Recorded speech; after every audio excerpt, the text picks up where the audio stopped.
This video is about the number one mistake in pet sitting. Robin and Jim had dreamed of climbing Mount Kilimanjaro in Africa from the time they turned 50 a decade before. It's not a simple undertaking. They investigated the details for over a year, prepared with the right level of exercise, packed with exactly the right clothing in a special duffel, purchased an expensive but worth it backpack and wore it for 6 months during training, broke in their hiking boots until they could be worn for a 15-mile day. They would be gone a month. Marley was their 3-year-old English Springer Spaniel. He had so much energy and he helped Robin and Jim train by walking a good deal of the day with them. They investigated the possibilities for Marley's care while they were away. Their options were 1. A doggy hotel, 2. A friend who likes dogs, 3. A person who lives in their home and could take care of Marley, 4. A service that supplied a daily walker. In option 1, the Doggy Hotel, they visited 3 such hotels close to their hometown. They liked the idea of safe enclosures for Marley so he couldn't run away. The staff were nice enough, but Marley had never been around other dogs, so they were uneasy with the possibility of a dog fight, especially since Marley was a strong 60-pounder, although not an aggressive fellow. The hotels are pricey, $100 a day, including special injury or illness insurance. Option number 2, the friends that often visited Robin and Jim loved dogs, but during the questions they put to them, they just didn't have the right arrangements to welcome a dog in their home. For example, a chronically ill spouse needed care, or there was no fenced backyard for Marley's outings, or the friends would be out of town for some of the proposed time. Their own son could not help because he and his wife owned 2 German shepherds at home. It was already full. Option number 3, the live-in sitter.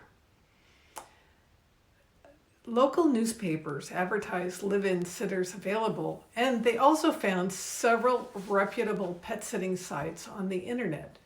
Robin and Jim turned their search in this direction. They sent out emails, they held phone interviews, and gathered the most likely candidates.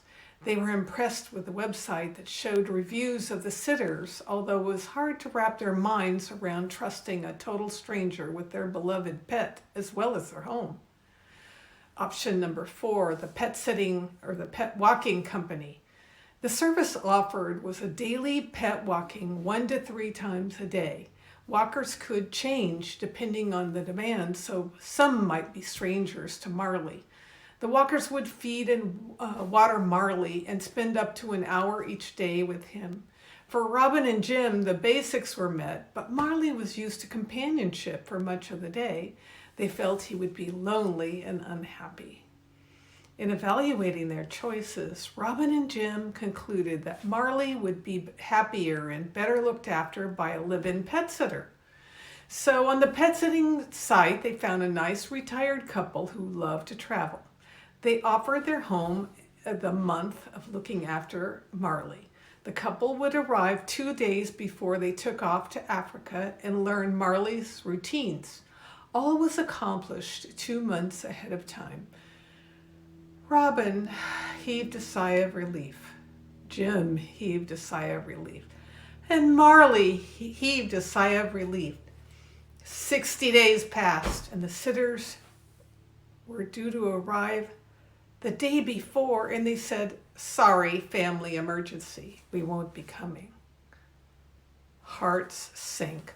Would they have to cancel their long-awaited trip? So much money was invested. Travel insurance covered just about everything, but not a no-show pet sitter. They all worried. Marley worried. Jim finally said, "Let's go to plan B." And 2 mad days of scrambling, they finally found a place for Marley, a hotel, and they left him there. No one was happy. The number one mistake in pet sitting is changing plans. Changing plans can potentially cost thousands of dollars.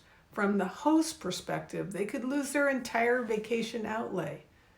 From the pet sitter perspective, we can lose our transportation cost and the cost of lodging, alternative lodging. What's the fix? The fix is keep your commitments. Keep your commitments. By the way, be sure to love, cuddle, scratch, talk, and spend time with your pets. And be sure to get your copy of 10 Pet Sitting Mistakes That Could Trash Your Reputation by yours truly, Sharon Ann Hamilton, and husband Dan Fuller. Click below to be notified when it is ready.